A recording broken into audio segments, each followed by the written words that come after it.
ജോർജിയയിലെ ചെറിയ ഗ്രാമീണ പട്ടണമായ ബോമോണ്ടിൽ ഒരു കൂട്ടം ചെറുപ്പക്കാർ സംഗീതവും മദ്യപാനവും നൃത്തവുമായി പാർട്ടി നടത്തുന്നു.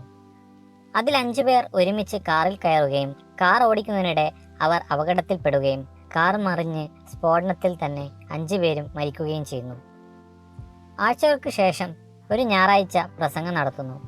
തൻ്റെ മകൻ ബോബി ഉൾപ്പെടെ 5 ഹൈസ്കൂൾ സീനിയേഴ്സിൻ്റെ ദാരുണമായ മരണത്തിന് നഗരം നിരാശയായി.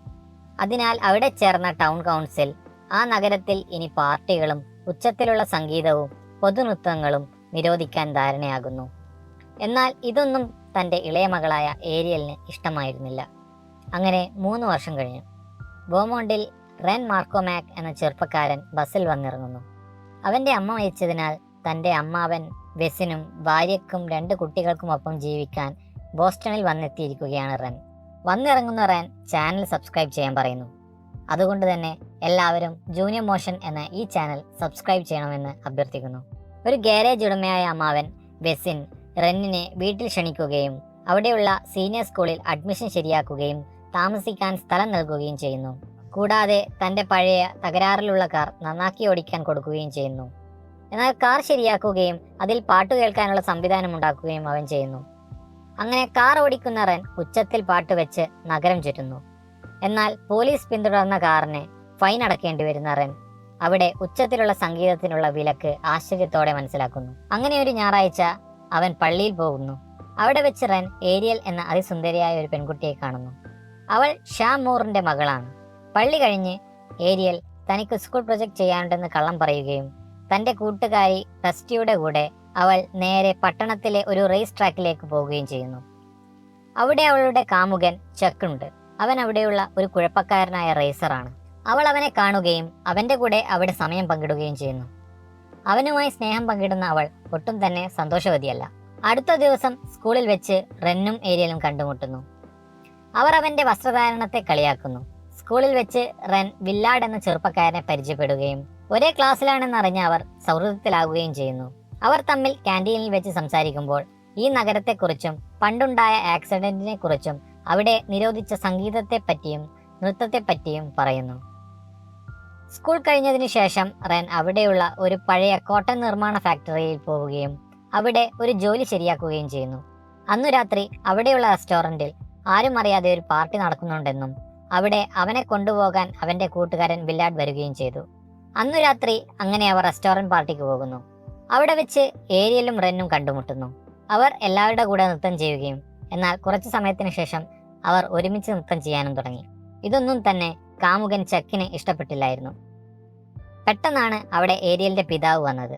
അവിടെ വെച്ച് ശബ്ദത്തിലുള്ള പാട്ട് കേൾക്കുകയും അയാളുടെ മകൾ റെന്നിന്റെ കൂടെ ഡാൻസ് ചെയ്യുന്നത് അയാൾ കാണുകയും ഇടയായി. റെസ്റ്റോറൻറ്റിലെ പാട്ട് അവളുടെ പിതാവ് ഓഫാക്കുകയും അവളോട് തൻ്റെ കൂടെ വീട്ടിൽ വരാൻ പറയുകയും ചെയ്യുന്നു. അവൾക്ക് ദേഷ്യം വരികയും വീട്ടിലേക്ക് പോവുകയും ചെയ്തു. അടുത്ത ദിവസം റെൻ കോടതിയിൽ പോകുന്നു. വന്ന ദിവസം ഉച്ചത്തിൽ പാട്ട് വെച്ച് കാർ ഓടിച്ചതിന് പിഴയും ശിക്ഷയും ഉണ്ടായിരുന്നു. എന്നാൽ കോടതിയിലെ ജഡ്ജ് അമ്മാവൻ ബസിന്റെ കൂട്ടുകാരനായതിനാൽ ശിക്ഷ ഒഴിവാക്കുന്നു. അടുത്ത ദിവസം ഏരിയൽ റെൻ ജോലി ചെയ്യുന്ന കോട്ടൺ ഫാക്ടറിയിൽ വരികയും നാളെ അവളുടെ റേസ് ട്രാക്കിൽ വരണമെന്നും അവൾ പറയുന്നു. എന്തിനു വരണമെന്ന് ചോദിക്കുന്ന റെന്നിനോട് അതൊരു സർപ്രൈസ് ആണെന്ന് പറയുകയും വരാൻ പറയുകയും ചെയ്യുന്നു. അങ്ങനെ അടുത്ത ദിവസം റേസ് ട്രാക്കിലെത്തിയ റെന്നും സംഘവും അവിടെ കണ്ടത് ചക്കിനെയും കൂട്ടുകാരെയുമാണ്.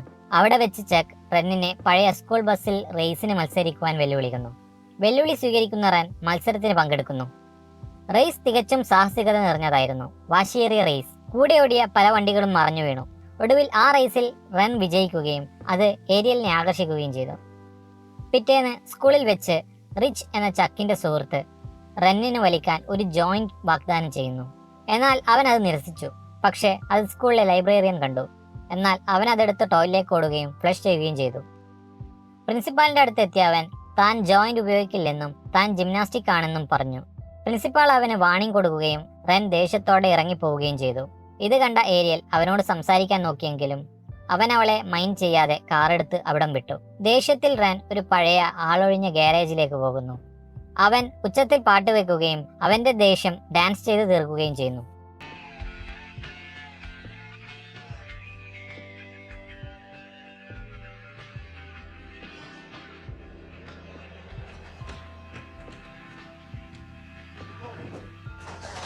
എന്നാൽ ഇതെല്ലാം അവനെ പിന്തുടർന്നു വന്ന ഏരിയൽ കാണുന്നുണ്ടായിരുന്നു. അവൾക്ക് അവനോടൊരു ഇഷ്ടം തുടങ്ങിയിരുന്നു, അവന് തിരിച്ചും. പക്ഷെ റെൻ അത് പറഞ്ഞില്ല.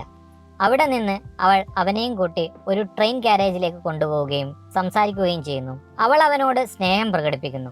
പക്ഷേ അവൻ അവൾക്ക് പിടികൊടുത്തില്ല. തുടർന്ന് ഏരിയൽ റെന്നിനെ റെയിൽ പാളത്തിലേക്ക് കൊണ്ടുപോവുകയും ഒരു ട്രെയിൻ വരുമ്പോൾ അവൾ പാളത്തിന് നടുവിലേക്ക് നിൽക്കുകയും ചെയ്യുന്നു. അവളെ പാളത്തിൽ നിന്നും തട്ടിമാറ്റിയ റെൻ അവളെ രക്ഷിക്കുന്നു.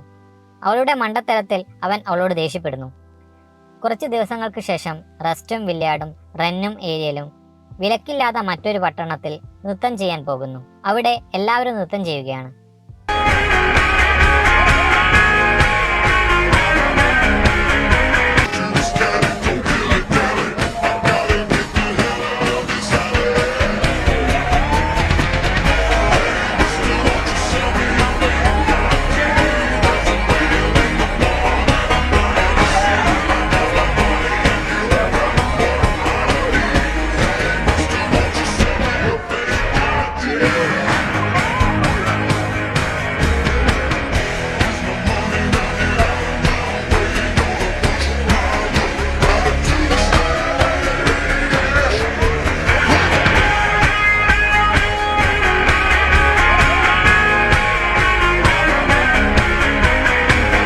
മടങ്ങി വരുമ്പോൾ പണ്ട് അപകടം പറ്റിയ സ്ഥലം അവർ കാണുകയും അതിനെപ്പറ്റി അവർ സംസാരിക്കുകയും ചെയ്യുന്നു.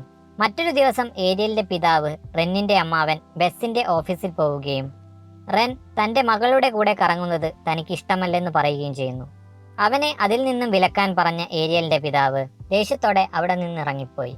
അങ്ങനെ റെൻ ആ പട്ടണത്തിലെ നിയമങ്ങൾ മാറ്റാൻ ആഗ്രഹം പ്രകടിപ്പിക്കുന്നു. സ്കൂളിൽ പ്രോം പാർട്ടി നടത്തണമെന്നും പാട്ടും നൃത്തവും ചെയ്യാൻ അനുവദിക്കണമെന്നും പറഞ്ഞുകൊണ്ട് ടൗൺ കൗൺസിലിന് നിവേദനം കൊടുക്കാൻ തയ്യാറാക്കുന്നു. ഇതിനായി റെന്നിനെ സപ്പോർട്ട് ചെയ്തുകൊണ്ട് അമ്മാവനും ഭാര്യയും വന്നു. റേസ് ട്രാക്കിൽ വെച്ച് ഏരിയലിനെ അടുത്ത ദിവസം ചക്ക് കണ്ടുമുട്ടുന്നു. അവൾ ചക്കിൽ നിന്നും മാനസികമായി അകന്നെന്നും തന്നെ ശല്യപ്പെടുത്താൻ ഇനി വരാൻ പാടില്ലെന്നും പറയുന്നു. ഇതിൽ രോഷാകുലനായ ചക്ക് അവളെ ശാരീരികമായി ഉപദ്രവിക്കുന്നു. ശാരീരികമായി ആക്രമിച്ച അവൻ അവളെ അവിടെ നിന്നും വലിച്ചിഴക്കുന്നു. ഇതറിഞ്ഞു വന്ന ഏരിയലിന്റെ പിതാവ് കണ്ടത് രക്തത്തിൽ കുളിച്ച ഏരിയലിനെയാണ്. ഇത് ചെയ്തത് റെന്നാണെന്ന് കരുതി അവനെ കാണാൻ അയാൾ തയ്യാറെടുക്കുന്നു. റെന്നിനെ കൊല്ലുമെന്ന് പറഞ്ഞിറങ്ങിയ ഏരിയലിന്റെ പിതാവിനെ ഏരിയൽ തടയുന്നു. എന്നാൽ ഇത് ചെയ്തത് റെൻ അല്ലെന്നും പണ്ട് മരിച്ചുപോയ മകൻ ബോബിയെ കുറ്റപ്പെടുത്തുന്നത് പോലെ റെന്നിനെ കുറ്റപ്പെടുത്താൻ പാടില്ലെന്നും അവൾ പറയുന്നു. താൻ ഇപ്പോഴും ചെറിയ കുട്ടിയല്ലെന്നും തന്റെ വെർജിനിറ്റി നഷ്ടമായെന്നും അവൾ പറഞ്ഞു. ഇത് കേട്ടതും രോഷാകുലനായ പിതാവ് അവളെ തല്ലുന്നു. അവിടെ നിന്ന് ഏരിയൽ ഇറങ്ങിപ്പോയി. അടുത്ത ദിവസം ഏരിയലിന്റെ പിതാവും ഭാര്യയും സംസാരിക്കുന്നു. മകന്റെ മരണത്തോടനുബന്ധിച്ചുണ്ടാക്കിയ നിയമങ്ങൾ കുറച്ചു കടന്നുപോയെന്നും അതൊക്കെ തന്നെ പിൻവലിക്കേണ്ട സമയം അതിക്രമിച്ചെന്നും പറയുന്നു. വീണ്ടും പരസ്പരം കണ്ടുമുട്ടിയ റെന്നും ഏരിയലും സംസാരിക്കുന്നു. അവൾ ബൈബിൾ കൊടുക്കുകയും അതുപയോഗിച്ച് നിയമങ്ങൾ മാറ്റാമെന്ന് കാണിച്ചു കൊടുക്കുന്നു. എന്നാൽ അവിടെ വെച്ച് അവർ ഹൃദയങ്ങൾ കൈമാറുന്നു.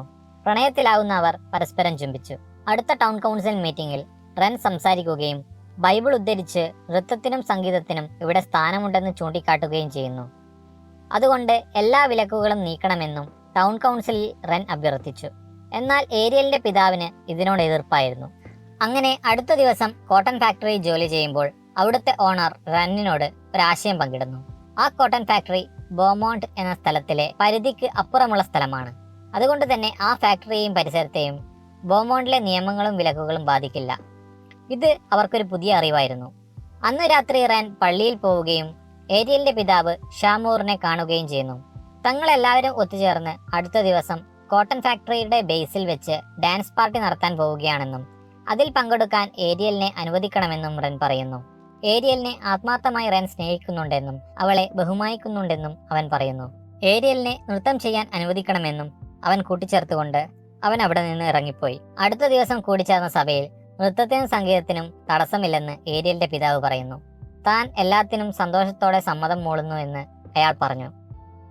എല്ലാവരും അങ്ങനെ സന്തോഷത്തോടെ ഫാക്ടറി അലങ്കരിക്കാൻ തുടങ്ങി. പ്രോം ദിവസം വന്നെത്തി.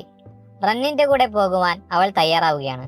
വളരെ സുന്ദരിയായ അവളെ കൂട്ടാൻ റെൻ വരികയും അവളെ സന്തോഷത്തോടെ തന്റെ കാറിൽ കയറ്റി പോവുകയും ചെയ്യുന്നു. പാർട്ടിയിലെത്തിയ അവർ ഒരുമിച്ച് നൃത്തം ചെയ്യാൻ തുടങ്ങുന്നു. നൃത്തം തുടങ്ങുമ്പോഴേക്കും അവിടെ അവരുടെ സുഹൃത്തുക്കളും വരുന്നു. എന്നാൽ അവിടെ എത്തിയ ഏരിയലിന്റെ പഴയ കാമുകൻ ചക്ക് അവരെ ആക്രമിക്കുന്നു. ഇത് കണ്ട റെന്നും അവരെ അടിക്കാൻ ചെല്ലുന്നു. പരസ്പരം അടികൂടുകയും ചക്കിനെയും കൂട്ടരെയും അവിടെ നിന്ന് തുരത്തുകയും ചെയ്യുന്നു. പിന്നെ അവിടെ എല്ലാവരും ഒത്തുചേരുകയും പാർട്ടി തുടങ്ങുകയും ചെയ്തു. റെന്നും ഏരിയലും നൃത്തം ചെയ്യാൻ തുടങ്ങി, ഒപ്പം അവരുടെ കൂട്ടുകാരും.